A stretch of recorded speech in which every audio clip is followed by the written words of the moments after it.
बिस्मिल्लाहिर्रहमानिर्रहीम। अस्सलाम वालेकुम माय यूट्यूब फैमिली। आज हम आपके लिए बना रहे हैं मज़ेदार से आलू गोश्त, एक यूनिक तरीके से, बहुत ही आसान तरीके से और बहुत ही जल्दी बन जाने वाला, बहुत ही टेस्टी बना रहे हैं आलू गोश्त।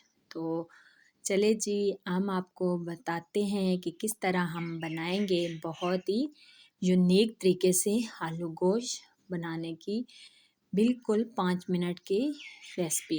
तो शुरू करते हैं। ये मैंने पानी लिया है, पानी के अंदर हमने डालना है गोश्त। गोश्त हमने जितना हमने बनाना है उतना उस हिसाब से हमने गोश्त ऐड करना है। फिर हमने 6 से 7 जवे लहसुन के ऐड करने हैं। उसके बाद हमने 2 बड़े साइज़ के प्याज हमने काट के डालने हैं। इस तरह स्लाइस में हमने बड़े बड़े साइज़ में काट लेने हैं 2 प्याज। उसके बाद 1 टेबलस्पून नमक ऐड करना है, 1 टेबलस्पून मिर्चें ऐड करनी है रेड चिलीज़, और हमने 1 टेबलस्पून हल्दी ऐड करनी है। और ये 2 बड़ी इलायची हैं गोश्त का बदबू ख़त्म करने के लिए, और 1 दालचीनी का सिक्का वो हमने ऐड करना है। तो ये आप देख सकते हैं हमने 10 से 15 मिनट कुकर लगाया है और ये इलायची का काम ख़त्म हो चुका है। ये हम साइड पे कर लेंगे और पानी को खुश्क करके गोश्त को भून लेंगे। तो ये देख सकते हैं पानी खुश्क हो चुका है। अभी हम इसके अंदर डालेंगे कुकिंग ऑयल, इसको अच्छे तरीके से भूनेंगे और इसमें फिर टमाटर ऐड करेंगे। टमाटर ऐड करके फिर हमने अच्छे तरीके से इसको भून लेना है।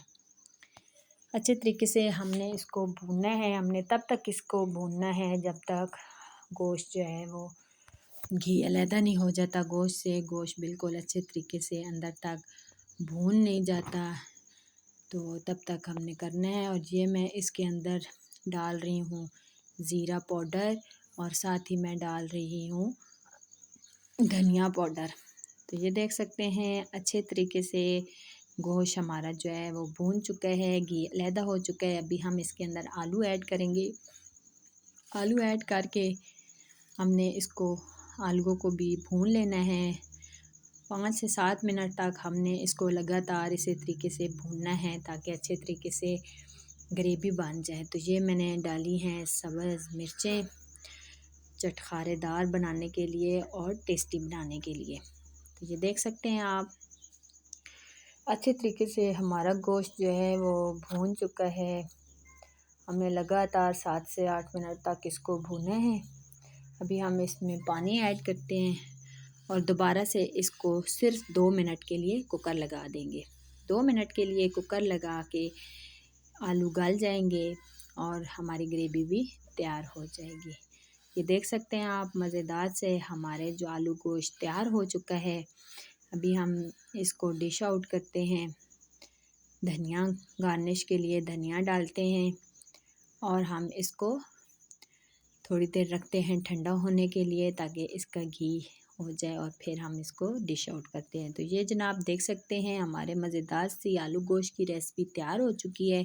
उम्मीद करती हूँ आपको पसंद आएगी। पसंद आए तो वीडियो को लाइक कीजिएगा, शेयर कीजिएगा, सब्सक्राइब कीजिएगा ताकि हर आने वाली वीडियो आप तक पहुँच सके। और कमेंट्स में मुझे ज़रूर बताइएगा कि आपको ये मेरी वीडियो कैसी लगी। ओके जी, ज़रूर ट्राई कीजिएगा। मिलते हैं नेक्स्ट वीडियो में, तब तक के लिए अल्लाह हाफ़िज़।